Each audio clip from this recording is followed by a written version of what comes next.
سندھ کو ایک ہی سپاہ سالار فتح کر سکتا تھا۔ اس کا نام تھا محمد بن قاسم۔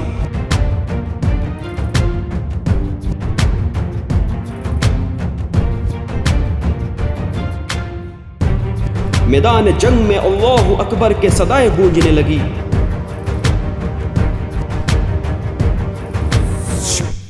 اسلام کی تاریخ میں کچھ لوگ ایسے گزرے ہیں جن کا نام رہتی دنیا تک قائم رہے گا۔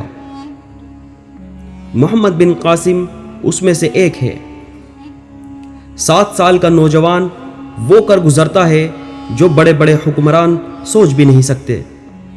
محمد بن قاسم کسی بھی تعارف کے محتاج نہیں ہے۔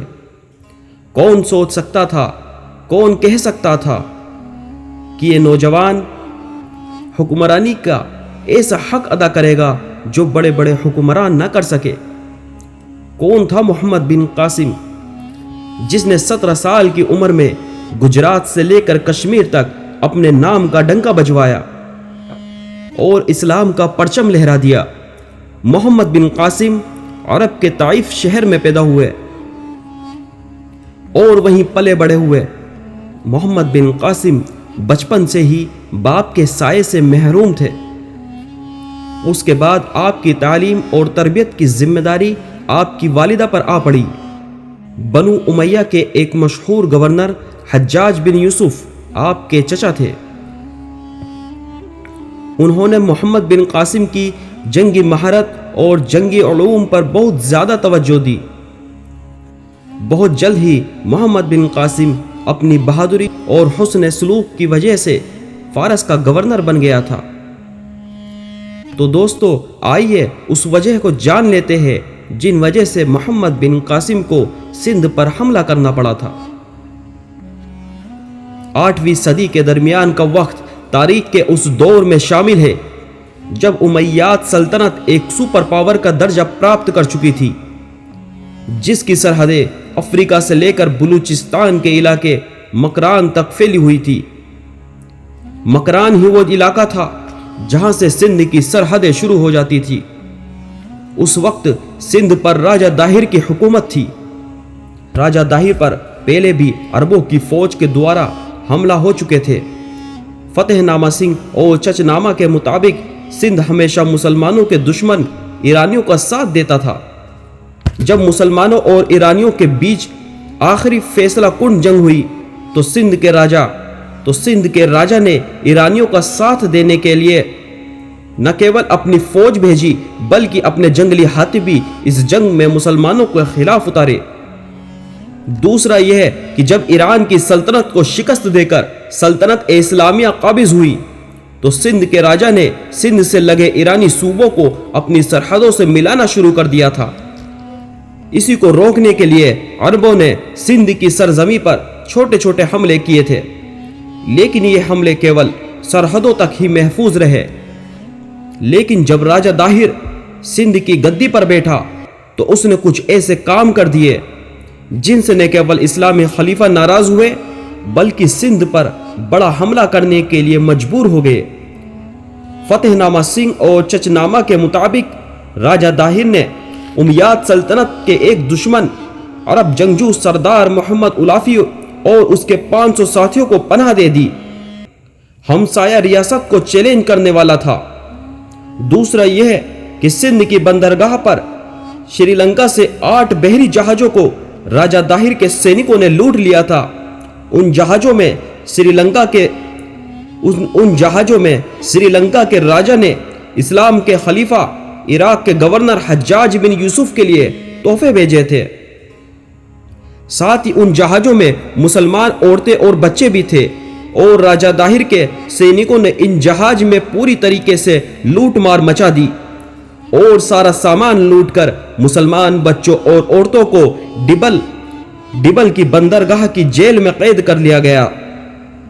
جب ان جہاز سے بچ جانے والے لوگوں نے حجاج بن یوسف کو واپس جا کر سارا واقعہ سنایا تو حجاج بن یوسف نے ایک قاصد کے ذریعے راجہ داہر کو پیغام بھجوایا اور مسلمان قیدیوں کا سارا سامان واپس کرنے کی درخواست کی، لیکن اس ظالم راجہ داہر نے یہ جواب دیا کہ وہ جہاز لوٹنے والے ہمارے سینک نہیں تھے، اور حجاج بن یوسف کو للکارا کہ اگر حجاج بن یوسف نے اتنی ہمت ہے تو خود آ کر مسلمان عورتیں اور بچوں کو چھڑا لے اور اپنا مال لے جائے۔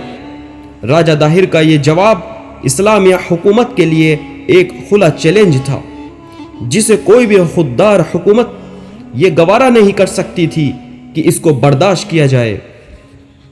لہٰذا حجاج بن یوسف کے دو سپہ سالار عبید اللہ بن نہوان اور بدیل بن طحافہ نے دیبل بندرگاہ پر حملہ کر دیا، لیکن یہ دونوں حملے پوری طریقے سے ناکام رہے۔ ان دونوں حملوں کے ناکام ہونے کی وجہ سے حجاج بن یوسف بڑے بے چین تھے۔ کافی سوچ اور وچار کے بعد نجومیوں کی طرف متوجہ ہوئے اور خود جائزہ بنوایا اور فال نکلوایا، اور اس فال سے جو اشارے ملے ان کے مطابق سندھ کو ایک ہی سپہ سالار فتح کر سکتا تھا۔ اس کا نام تھا محمد بن قاسم۔ حجاج بن یوسف کے حکم پر 17 سال کا بہادر نوجوان ہاتھ میں اسلام کا پرچم لیے محمد بن قاسم اپنے 6000 جنگجوؤں کے ساتھ دیبل کی طرف روانہ ہوا۔ راستے میں بلوچستان کے شہر کو فتح کرتے ہوئے محمد بن قاسم جمعے کے دن دیبال جا پہنچا، جہاں راجہ داہر کا بیٹا ایک بڑی فوج کے ساتھ تیار بیٹھا تھا۔ غرض یہ ہے کہ یہ دونوں لشکر ایک دوسرے پر ٹوٹ پڑے۔ میدان جنگ میں اللہ اکبر کے صدائیں گونجنے لگی، اور محمد بن قاسم کے جنگجوؤں نے ایسا حملہ کیا کہ دشمن سے نہ بھاگ کھڑی ہوئی۔ خود راجہ داہر کا بیٹا پیٹھ دکھا کر بھاگ گیا اور اپنے باپ کے پاس قلعے میں جا بیٹھا۔ ڈبل کا قید خانہ توڑ کر مسلمانوں کو چھڑا لیا گیا، اور محمد بن قاسم نے عام شہریوں کو معاف کر دیا، ان کو امان دے دی، اور اپنے مذہب پر عمل کرنے پر سب کو آزادی دے دی۔ اس کے علاوہ ڈبل شہر کا حاکم اعلیٰ ایک پنڈت کو ہی بنا دیا، جو اس سے پہلے جیل خانوں کا محافظ ہوا کرتا تھا، جس نے مسلمان قیدیوں کے ساتھ نہایت ہی شریفانہ سلوک کیا۔ مؤرخین لکھتے ہیں کہ راجہ داہر کی ریاست کا ایک بہت بڑا حصہ اس سے ناخوش تھا، کیونکہ راجہ داہر نے یہ حکومت چھین کر حاصل کی تھی اور اپنی آیا پر بہت ہی سختی کیا کرتا تھا۔ اس کے علاوہ بہت سے ہندو بھی راجہ داہر سے ناراض تھے، کیونکہ اس نے ہندو روایت کے خلاف اپنی ہی بہن سے شادی کر لی۔ تیسرا یہ کہ راجہ داہر کا سلوک چھوٹی جنجاتیوں کے ساتھ اچھا نہیں تھا۔ اس نے یہ اعلان کروا رکھا تھا، جب چھوٹی جنجاتی کے لوگ اپنے گھروں سے نکلے تو اپنے ساتھ کتا رکھا کرے، تاکہ دور سے ہی ان کی پہچان ہو سکے۔ انہیں سبھی وجوہات، قابلیت اور حسن سلوک کی وجہ سے محمد بن قاسم نے بہت ہی جلد سندھ کو اپنے کنٹرول میں کر لیا، لیکن ابھی تک محمد بن قاسم کی کھلے طور سے راجہ داہر کے ساتھ جنگ نہیں ہوئی تھی، جو دریائے سندھ کے کنارے ایک قلعے میں چھپا ہوا بیٹھا تھا۔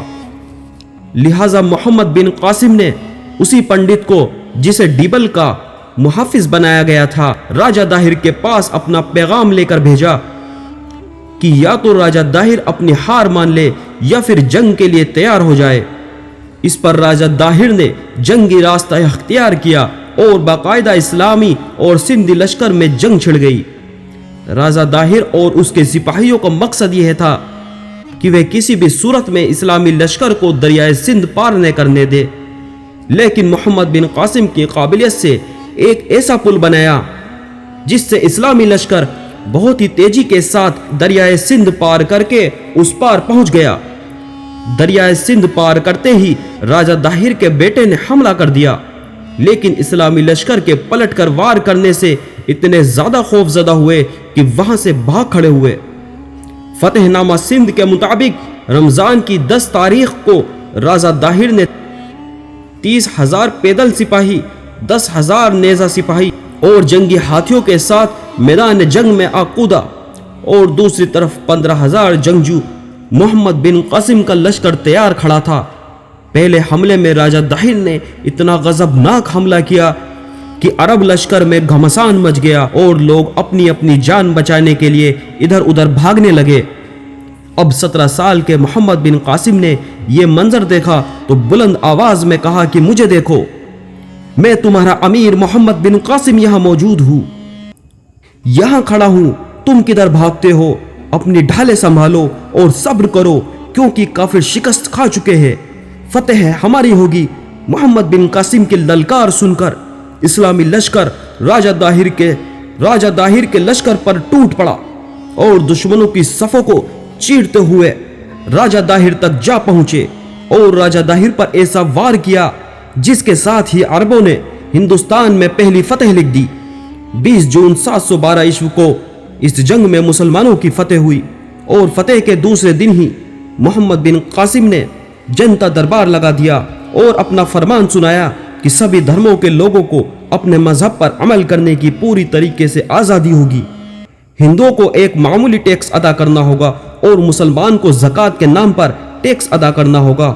اس کے بعد 1 سال کے اندر ہی محمد بن قاسم نے ملتان کا علاقہ بھی فتح کر لیا، جو محمد بن قاسم کی آخری فتح ثابت ہوئی۔ اس کے بعد یہ بہادر سپہ سالار آگے اور فتح حاصل نہ کر سکا، کیونکہ امیہ سلطنت میں بہت ساری تبدیلی آ چکی تھی۔ ایک تو یہ ہے کہ 714 عیسوی میں محمد بن قاسم کا سرپرست حجاج بن یوسف انتقال کر چکے تھے، اور اس کے اگلے سال ہی امیہ سلطنت خلیفہ ولید بن عبد الملک بھی انتقال کر چکے تھے۔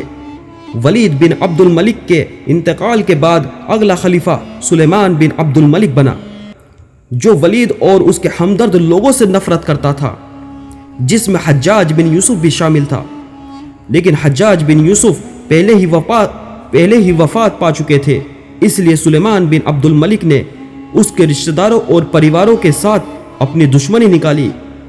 سلیمان نے خلیفہ بنتے ہی یزید کو سندھ کا گورنر بنا کر سندھ بھیج دیا اور محمد بن قاسم کو گرفتار کرنے کا حکم دے دیا۔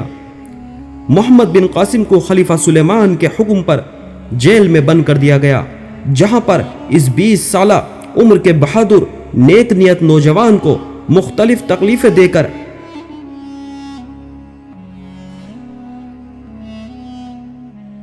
جزاک اللہ خیر۔